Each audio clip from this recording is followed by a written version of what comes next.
a couple of years ago, I decided, I drew a line in the sand and went, I'm going to go out and pursue it more in my own kind of way, and that's why I started Fish Films. So, gosh, I've worked in the industry for 20 years doing all sorts of things and working on different docos, whether that's filming it or editing it or but I guess my docos have more of a social kind of justice vibe to it and to give a voice. I've just really was compelled. I remember sitting on a set a couple of years ago, might have even been last year, where I was really convicted, and I thought, wow, like I've had the opportunity to work on films and behind the scenes and stuff, and I thought, wow, like these people already have a voice. I want to use my skill set for those that don't, and I want to do it respectfully. I think there's a fine line of I get the sensationalizing stuff, and and the like, I hate the word clickbait kind of thing. All that stuff really, I hate all that sort of stuff, but I understand to get people's attention and how to tell a good story and a compelling story. So for me, I guess I'm always trying to wrestle between I understand that, but I also want to tell a story that's respectful. I also want to tell a story that is true. And, as a cinematographer, I want to put it in its best light and put the person, the situation, the circumstance in its best light. So, hey there, it's Tim here, and I just recently went to the post office and dropped off our US presidential election ballots. We voted, and it was a really interesting experience, the whole process of sending an email, getting the ballot in the mail, actually getting the ballot in an email, printing it out, yada, yada, yada. I stood there at the Australian Post Office and off it went, and hopefully it gets there in time. But it made me think about this last episode that just got launched with Jude Kalman, who, aside from being an incredibly delightful person to interview, is such a gifted documentary filmmaker, cinematographer, tons of awards, spoke at the UN. Anyway, go to the episode and hear her story, and we get into a lot of stuff, and you would have heard a soundbite at the beginning of this here takeaway with Tim, which is just my opportunity just to really just recap what stood out to me in that last episode. But it made me think about this concept of giving people who don't have a voice an opportunity and amplifying their voices.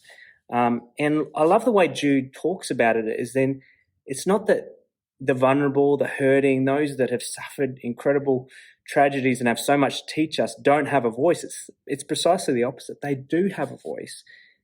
And we want to be able to take what they've endured and the richness of their story, and we want to take it out to the mainstream and share it with the world. And I love how she does that.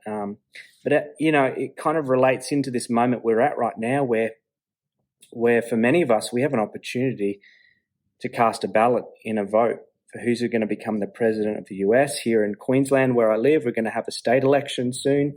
Who's going to run the state here?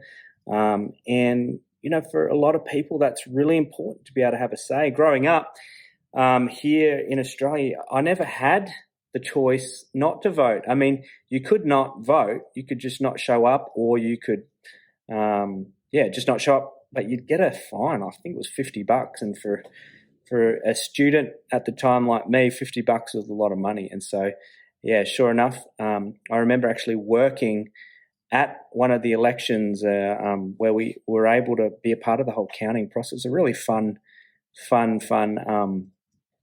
honor to be part of an electoral, having a job, getting paid to be part of an election. But here we are thinking about this moment in time where there's a lot of chatter about make sure you vote. And I just, without making this political and telling you've got to vote or not, just contemplating this idea of having a say. When we lived in northern Iraq, it was the first opportunity I could have voted in a US election. I'd just become a dual citizen, a citizen of the USA. And I remember just because I couldn't be bothered, I just didn't vote. I didn't really have like a reason why not to. It was more like indifference, really. But it wasn't until then, living in Iraq, realizing, the Kurdistan region I lived in had a referendum where unanimously they voted to leave and start their own country. And this is a people group that are the largest people group in the world. They don't have their own country. There's 40 million worldwide Kurds and not one Kurdish state. And yet they cast a ballot. They were desperate to have their own voice, but it wasn't heard. It wasn't honoured. And it really just made me think of what a privilege I have to have a say, to live where I can choose who's going to be my leader, where I can choose what kind of rules our society will make, the kind of world we're going to build together, the policies that will be made that affect me. And there's so many people in the world that just simply would literally die to have that opportunity, or to give that opportunity to their children and their children's children. And they don't have that. It was a sombering thing, really thinking about it now, and the privilege now I have to have a say even in the US elections, as well as elections here where I live here in Australia. And I wanted to actually, just to kind of wrap things up, we've actually taken this idea of voting, of politics into our family life.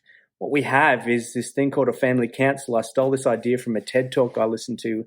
This lady, young girl from Africa, grew up in a home where dad was heavily political, and so what he did was he had a family council every week, and everyone had an opportunity to have a say with how the family was run. And so we've been doing that. And there's two rules that we have. We get together with the kids on a weeknight, and it's usually when we give them their pocket money, and we reflect on the week of the areas that they could be proud of, the way they acted, areas that, we need to address.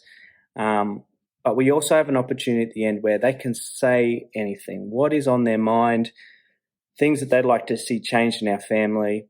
It could be anything from where we go on holidays during the school holidays to a gripe they have with their sister or brother about something. And the rules are this, you can say anything about anybody. You can say something about mum and dad if you want. But the caveat is whatever you share, whatever you say, and whatever is shared in this family council stays within our home. Doesn't go outside. So it gives them the freedom to be able to say what they want. And I never forget the first thing my son Charlie said. He got his chance to speak up, and he says, "Dad," he looks at me, and I was like, okay, I wonder what he's going to ask of me. He says, "Dad, I want you to get off your phone more when you're at home."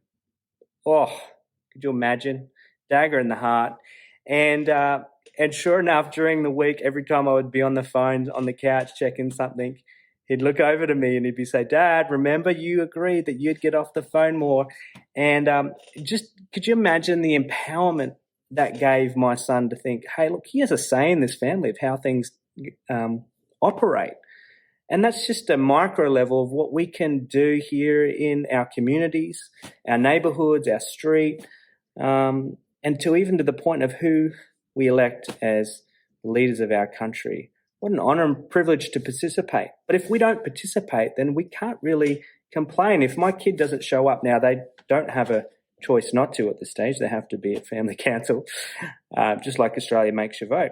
But if they don't show up, if there's something that we decide in that meeting that where we're going to go, what we're going to do for holidays, they can't complain because they decided to not participate. And I just think that's just a powerful lesson of, hey, not wasting the privilege and the honour and the opportunity we have to have a say, to share, to raise our voice about how we want things to be done that affect us, that affect those around us. But that other people just don't have, and the privilege and honour it is to use that.